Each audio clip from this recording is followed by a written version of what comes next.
नमस्कार। दुनिया का सबसे बड़ा धार्मिक मेला महाकुंभ, धर्म, संस्कृति और आध्यात्म का सबसे पवित्र मेला महाकुंभ, सनातन धर्म का महादिव्य मेला महाकुंभ। लेकिन महाकुंभ को लेकर एक सवाल जो कई बार श्रद्धालुओं के मन में आता है, दूर दूर से आने वाले सैलानियों के मन में आता है, और फिर आपके मन में भी ये सवाल जरूर आया होगा कि 12 साल ही क्यों? क्यों 12 साल का इतना लंबा इंतजार सबसे दिव्य मेले के लिए करना पड़ता है? सनातन धर्म के इस महामेले में शामिल होने के लिए, महाकुंभ में शामिल होने के लिए इतना लंबा इंतजार आखिर क्यों? क्योंकि इसे दुनिया का सबसे महान, सबसे बड़ा, सबसे धार्मिक महामेला कहा जाता है, जिसमें शामिल होने के लिए देश विदेश से लाखों की तादाद में श्रद्धालु, सैलानी, साधु संतों का वो जमावड़ा नजर आता है जो भारत की उस ताकत को दिखाता है। हर 12 साल बाद ही महाकुंभ क्यों लगता है? इस सवाल का जवाब आज आपको मिलने जा रहा है। देखिए, सबसे पहले कुंभ शब्द का आप मतलब समझिए। कुंभ शब्द का मतलब होता है कलश। सनातन धर्म में कलश की स्थापना होती है, जिसे कुंभ भी कहा जाता है, और ये 12 साल में होता है, तो इसे महाकुंभ कहा जाता है। यानी कि कुंभ और महाकुंभ दोनों अलग जरूर हैं, लेकिन महाकुंभ की महत्ता दिव्य मानी जाती है। और ये 6 साल में जब यही मुहूर्त आता है, जो हम आगे आपको बताएंगे, हम उसे अर्धकुंभ भी कहते हैं। वैसे कुंभ मेला 2 शब्दों यानी कि कुंभ और मेले से मिलकर बना हुआ है। कुंभ नाम अमृत के अमर बर्तन से लिया गया है, जिसका जिक्र प्राचीन वैदिक शास्त्रों में भी मिलता है। और मेला एक संस्कृत शब्द है जिसका अर्थ है इकट्ठा करना या फिर मिलना, यानी कि हो गया महाकुंभ। नाम के अर्थ को समझाना इसलिए जरूरी है क्योंकि जब तक आप महाकुंभ की महत्ता को नहीं समझेंगे, तब तक आप ये नहीं समझ पाएंगे कि 12 साल ही आखिर क्यों? क्यों इतना लंबा इंतजार 12 साल का करना पड़ता है? देखिए, प्राचीन पुराणों के मुताबिक कुंभ की शुरुआत समुद्र मंथन से आदिकाल से ही हो गई थी। कुंभ मेले का इतिहास उन दिनों से संबंधित है जब देवताओं और राक्षसों ने मिलकर अमरता का अमृत उत्पन्न करने के लिए समुद्र मंथन किया था। यह हमारी पौराणिक कथाओं में मिलता है। आपने कई टीवी सीरियल्स में भी देखा होगा, छोटे और बड़े पर्दों पर भी देखा होगा। ये हमारी मान्यताएं हैं, समुद्र मंथन से जो जुड़ी हुई हैं।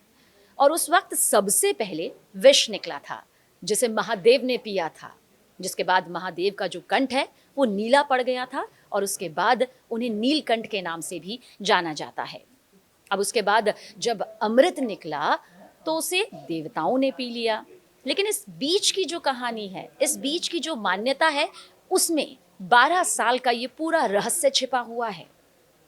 देखिए, दरअसल मान्यता ये है कि महाकुंभ मेले के दौरान पवित्र नदियों में आस्था की डुबकी लगाई जाती है, और माना ये जाता है कि जो कोई भी महाकुंभ में आस्था की डुबकी लगाता है, स्नान करता है, उसकी आत्मा की शुद्धि हो जाती है, उसकी कई पीढ़ियां तर जाती हैं, या फिर जाने अनजाने में जो पाप इंसानी जीवन में रहकर इंसान करता है, वो सारे पाप धुल जाते हैं उसे एक आस्था की डुबकी लगाने भर से।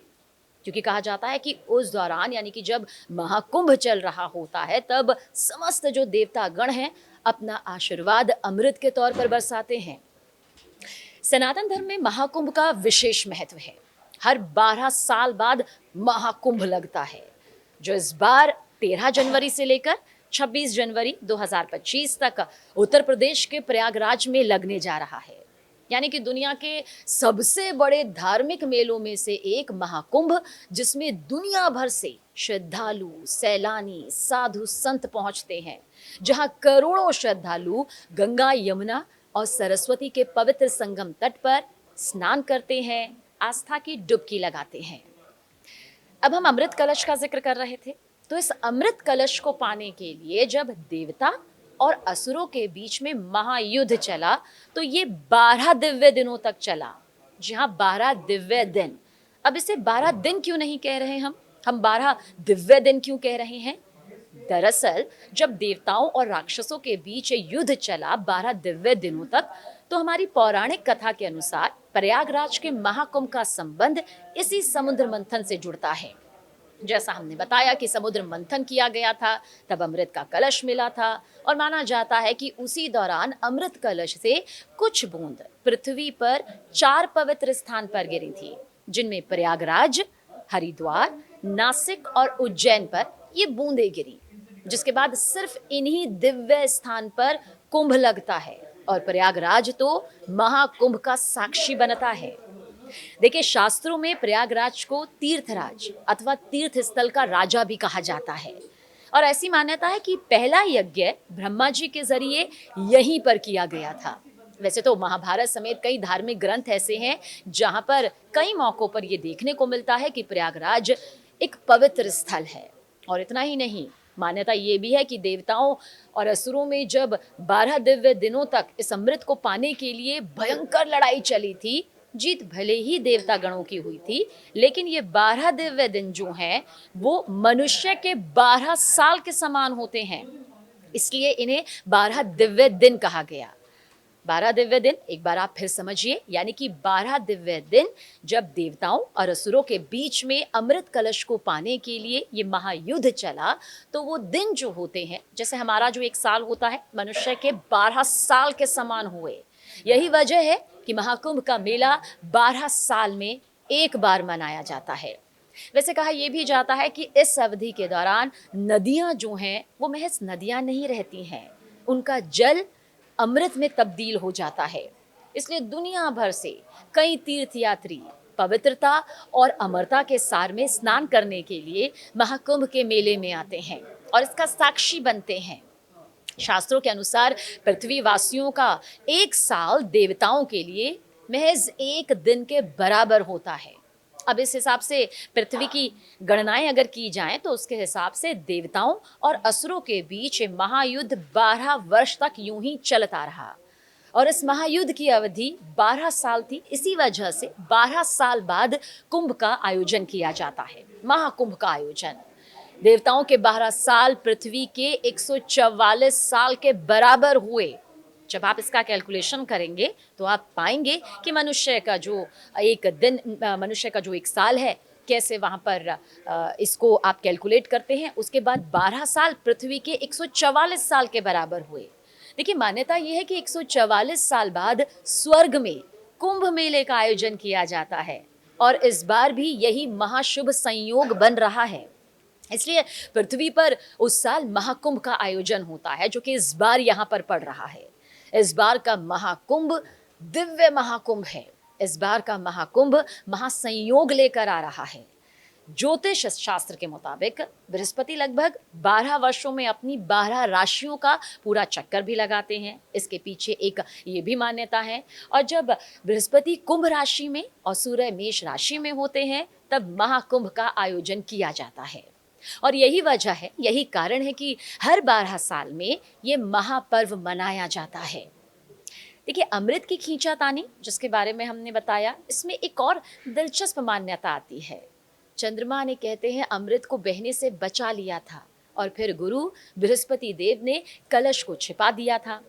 सूर्य देव की भूमिका, सूर्य देव ने कलश को फूटने से बचाया था और वहीं पर शनि देव, यानी जिन्हें न्याय देवता, कर्मफल देवता कहा जाता है, उन्होंने इंद्रदेव के कोप से रक्षा की थी। इसलिए जब जब इन ग्रहों का संयोग एक राशि में होता है, तब महाकुंभ का आयोजन किया जाता है। सोचिए, हमारी पौराणिक मान्यताएं किस तरह से ग्रह नक्षत्रों से जुड़ी हुई हैं, क्योंकि इन ग्रहों के ही संयोग से अमृत कलश की रक्षा हुई थी, जिसके बाद भगवान श्री हरि विष्णु के सहयोग से देवताओं ने अमृत का पान भी किया।